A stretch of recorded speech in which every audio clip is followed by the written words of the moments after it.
to be here. Oh, wow. Sorry, that was quite loud. Pleasure to be here as another event organizer. It's great to have the opportunity to stand in front of everybody. I have empathy for Friedrich and the team, the pressure before the first day and then the beginning. So it's nice to be quite relaxed for a change with one of these events. This is when I ask, do people know about European Utility Week? And hopefully all of you will nod your heads. So we'll just, if you nod your heads, that would be very much appreciated. European Utility Week is part of a global series of events, and it attracts 7,000 exhibitors, 12,000 attendees, 2,000 delegates over 3 days. The first slide here I'm putting about finding purpose, but the presentation is going to be about staying engaged with the sector. But I think it's really important to have a purpose in a business, as I mentioned when I asked the question earlier. And for us as a team that is part of the sector, but not quite part of the sector, if you see what I mean, as an event organizer that works very closely, it's important for us. And I think there's a question that was once asked to a NASA employer who actually cleaned the toilets there. He was asked what he did, what his job was, and he said, I launch spaceships. I'm not saying we're quite like that, but we are very much proud to be involved with the energy transition, clean energy transition, and playing a role. Okay, it's very simple. It's really simple, and hopefully it's not patronizing, but for us, and it goes back to a certain story 5 years ago, we were going through an evolution as an event. We were a large conference, and we were transforming into an exhibition. The market was changing, and we were gradually getting more and more exhibitors, but we couldn't really fuel that exhibition with the 2,000 delegates. People were looking at ROI. So we went through a real change, but we'd existed for, at that time, 15 years. So it was quite a strange thing to evolve and then suddenly have a change when we were established in the market. One thing that made it very clear that we had no right to be there. We have no God-given. We've been around for 15 years, but that doesn't mean we're going to be around for the next 15 years. So we really, really took a close look at ourselves. We really wanted to play this role. We really wanted to be involved. So proact. There's the boiled frog syndrome. Real cliche, I know, but it's something that drives us on. We do not want to sit there and just be oblivious to the environment around us. It's very important. So again, it's not rocket science, research, action. We researched, and it was very difficult for people that have been at the business for a long time. It was very tough to look at these things. But you find business is not just us, that you create your own reality.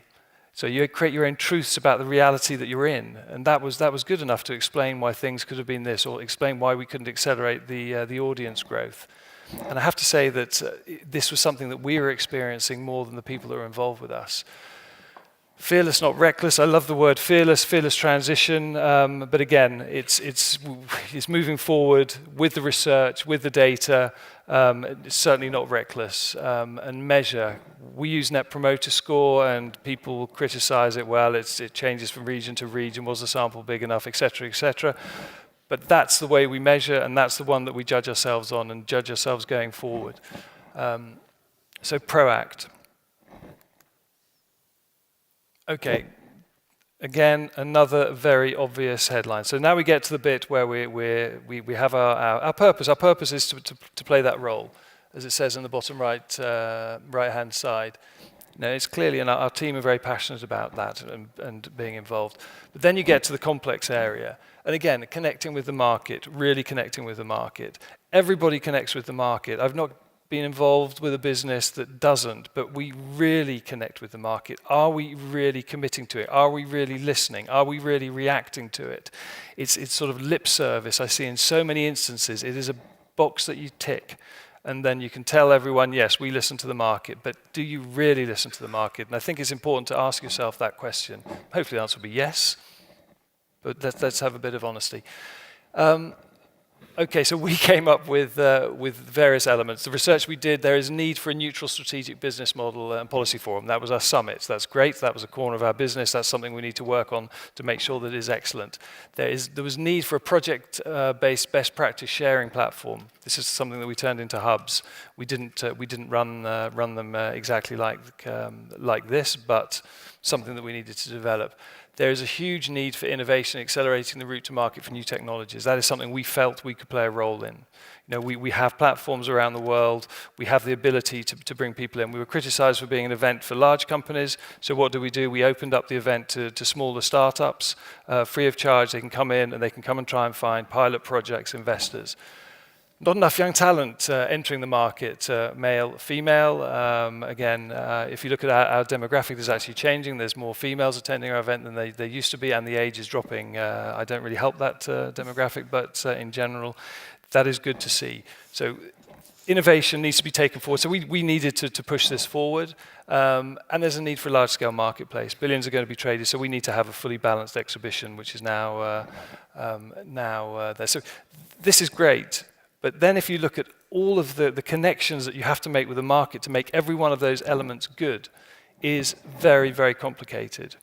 Or we try and make it complicated. Maybe someone can help me make it simplify it. But once you get in there, once you have to engage, you have to develop those products that we will get judged on, and that after the 3 days of the event, did we help things going forward? So this is where it's difficult. You may have your purpose, you may see where you're going, but the route to get there is all over the place. And I'm sure I'm not the only person that experiences like that. I hope I'm not. But this is the key to us, and we are in continual engagement with the sector, and we pick things up. We can look at our audience, and 2 years ago we suddenly noticed that BMW were attending the event. Google had been involved for some time. We were seeing more and more large users getting involved and coming to the exhibition. So we could pick up trends quite easily. Then we had to react with the content that we provided. My point I'm trying to make is really, really connect, really listen, and take action on that, and don't let your own reality sort of guide the situation. Okay, this is just an exhibition picture. I say just an exhibition picture. So what we need to try and do as a business, we pick up the sector challenges, opportunities and goals, and we put that into a format, but it has to be the best. We're now opening it up. We're using Net Promoter Score. We need to look about how we can make an impact. We need to create brand lovers. We need to create advocates, and I'll get back to the importance of creating people that are passionate about your brand.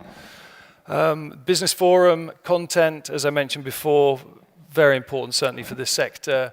Networking, well, I think today, just at the beginning, has demonstrated the importance of networking in this sector. And we need to wrap that up in a great experience, whether that's no queues for putting your coat in the coat check, whether it's how we facilitate matchmaking. So we need to really work on that. And for us, that needs to at the end of the event, we need to feel that we have helped the bodies that are involved with us, that attend the event, get closer to that goal. It sounds all very grand, but really it gives us a real passion to come into work and work hard to do this. So for me, purpose is important, connecting and following those stories that take you to the ultimate event. Oh dear. One last thing. All about advocacy and a sprinkling of content. We have a lot of content. We have 400 speakers. We have a lot of stories. Something that is critical for advocacy and marketing in general. 74% of our visitors attended as a contact with a colleague. So we used to be in control. We used to send direct mail. We used to run that. But now it's about social network.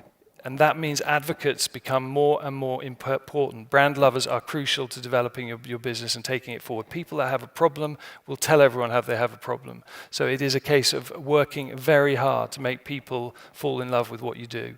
And it may sound difficult, but it is very important in my opinion. Brand life cycles are very short. Fearless is not about being reckless. Fearless is about being instinctive. That's almost for me, because my brands are coming to a situation where we see new entrants coming into the market, whether it be large users. We're going to have to make a decision about whether we have PowerGen Europe, whether we have European Utility Week, whether we have an industrial event, whether we have an umbrella event. We're going to come to that stage where we need to sort of maybe gamble a little bit with the brand equity that we've created and be fearless, but have a well-researched decision to take our brand to another level. So I've overrun. Thank you. My pleasure.